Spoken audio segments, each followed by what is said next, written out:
In this video, we're going over our favorite single leg stability exercises for hockey players. Whether you're in Peewee or pro, single leg stability is one of the more important attributes to really take your game to the next level.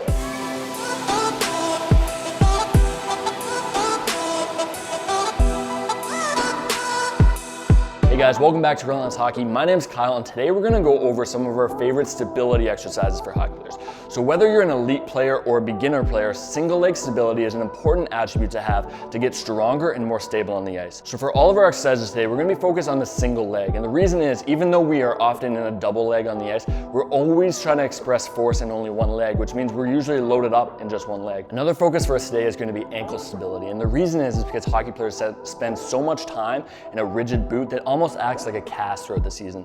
So we find a lot of hockey players are strong and stable up the chain, but often ankles act as this unstable surface for a lot of hockey players. So those are gonna be our two focuses today. Let's jump in. All right, so our first exercise today is the single leg RDL. And this is an awesome exercise that you can do with or without weight. And today, because we're focused on stability, we're gonna do it weightless. So I'm gonna get set up and make sure that everything's completely square. And then all I'm gonna be focusing on is trying to reach out both my foot and my hands as far apart as I can. I'm gonna wanna perform this between 6 and 8 reps and really focus on the stability element and trying to stay controlled through the whole movement.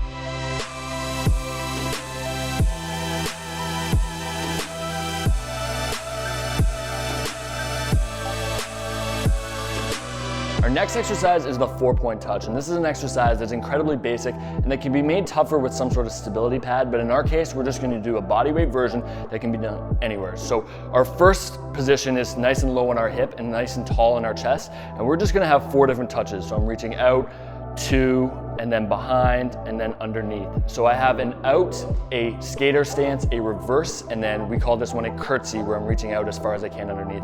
You're gonna wanna perform this anywhere between 4 to 5 reps of all of the exercises and really focus on staying strong and stable. If this is too easy, you can get either a little bit lower or add some sort of stability pad underneath, which will create a little bit more of an ankle stability demand.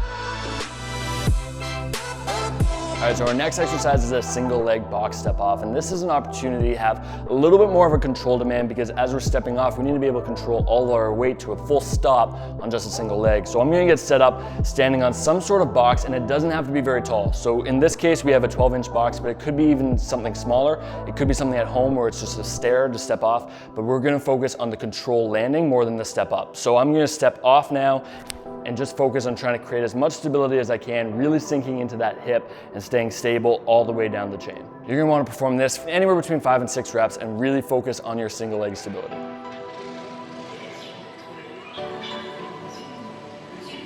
All right, so our next exercise is called a Peterson Step Off, and it's an opportunity to challenge some single leg stability while also getting into the VMO, which is often underdeveloped in hockey players. So in our case, we're gonna get set up at just a medium or low box. In our case, we're using a 12-inch, but it could be even lower, similar to our previous exercise. And we're just gonna focus on having a very controlled up, and then a lot of the focus for this exercise is going to be on the way down. So as I'm stepping down, really focusing on as much control as I can, not taking the weight off of this leg and then driving back up. So just because I have a heel touch doesn't mean that I'm taking all of my weight off. I should be focusing on having that stability and control on the way down. This exercise, we really want to make sure that our knee and foot aren't collapsing in, and you're going to want to perform anywhere between 8 and 12 reps.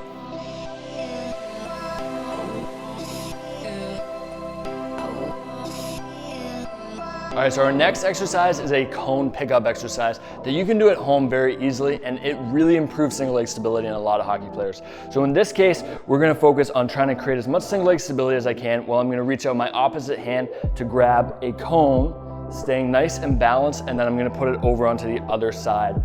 So I'm gonna focus on picking up all of these cones and putting them back again, all staying on a single leg for the whole time. So this is an exercise that we've used with players all the way from Peewee all the way up to our pro guys to really focus on creating strong stabilizer muscles in the lower legs.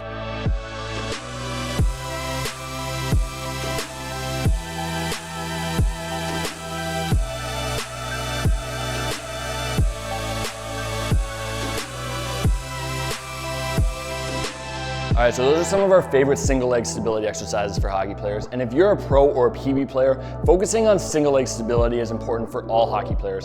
This is the stuff that specifically translates to getting stronger, more stable, and overall becoming a better skater on the ice. So if you're interested in taking your game to the next level, please head over to relentlesshockey.com where we have tons of training programs and articles, or hit the subscribe button here to get the best hockey training content, and let's take your game to the next level.